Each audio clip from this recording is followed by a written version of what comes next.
Maybe briefly, how did you get into cybersecurity in the first place? I'm glad you asked that, because that's really part of the interesting part of this story.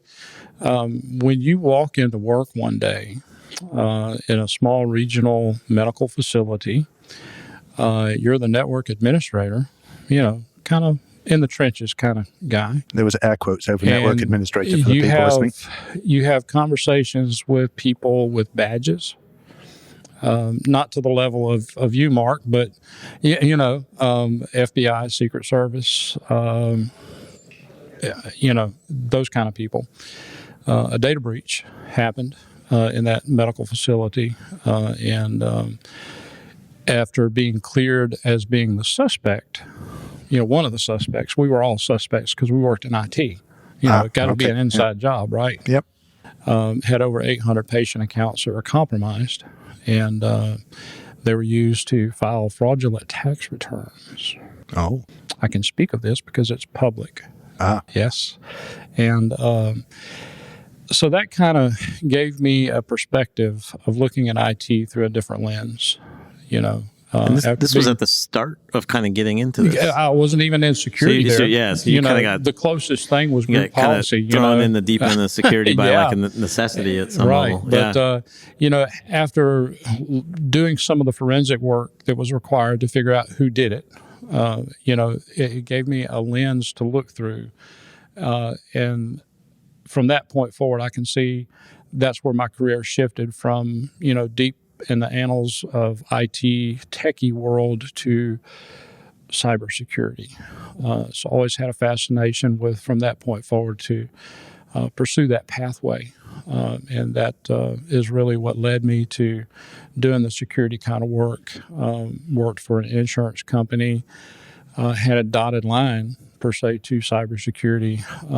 Interestingly enough, the legacy privilege management system for Beyond Trust, if anybody remembers that name, Power Broker for Windows. Yeah. Yeah. Mm-hmm. And then that insurance company decided that we need a PAM product, and did several POCs. Beyond Trust was the winner, and that's where my PAM experience came in. So from there, opportunities just kept coming because, if you're not doing something in the way of, those 4 platforms, endpoint privilege management, password management, protection, Active Directory, bridge, those kind of things, you're not 100% zero trust, as we learned from one of the speakers today.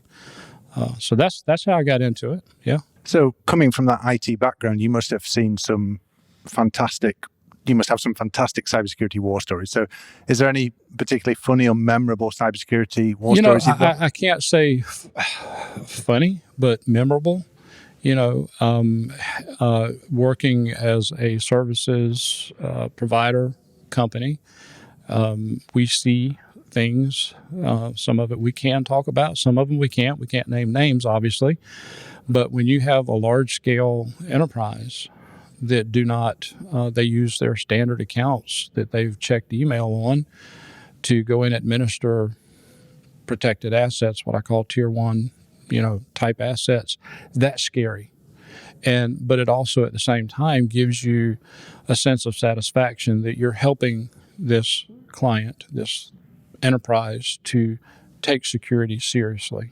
And so that's probably one of the more common things. In some of these big companies, brands that you would instantly recognize, it's unimaginable as that they're still doing it like that, that there's not a separation of a standard user account to an administrative level account. So, yeah.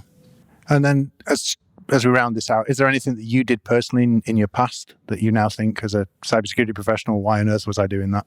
Some of the reuse of passwords. Yeah, that's probably one that many of us are guilty of. Same password across 5 different, platforms or something like that. And that's an absolute, accident waiting to happen. So, yeah. Okay, and I am being given a time warning and winked at furiously. I mean, we got to ask the We've got to ask the after hours important questions. So, most important question: if you could pick a cybersecurity hero and a villain, what would it be? It doesn't necessarily have to be comic book. We seem to have broken that mold. The problem is I'm not understanding the comic book references, so I'm broadening the scope. And I'm afraid I'm going to get lit up on the internet for getting it wrong. So I like Wolverine. I'm going to go with the comic book theme. Okay. Because I did, think about it a little bit. Batman. Batman. Oh, okay. Yeah. The second Batman of the night. Batman is still kind of a mystery. He wears a mask. Yeah. Supposedly we all know who it is, right? But in public, nobody knows who he is. And so a lot of times working in cybersecurity, people don't know who we are until there's a breach. Yeah. Yeah. And when there's a breach, there's a failure to protect. That's where we get unmasked.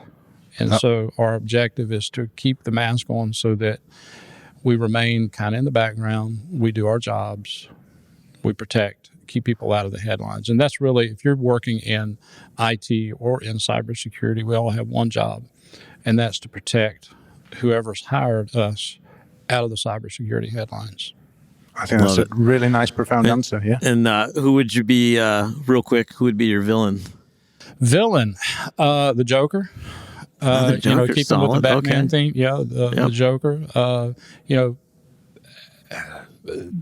The thorn in the side. They're just kind of obnoxious and taking things lightly when, security is, come on, not Mark. They're pointing at me for our audio listeners, but jokingly.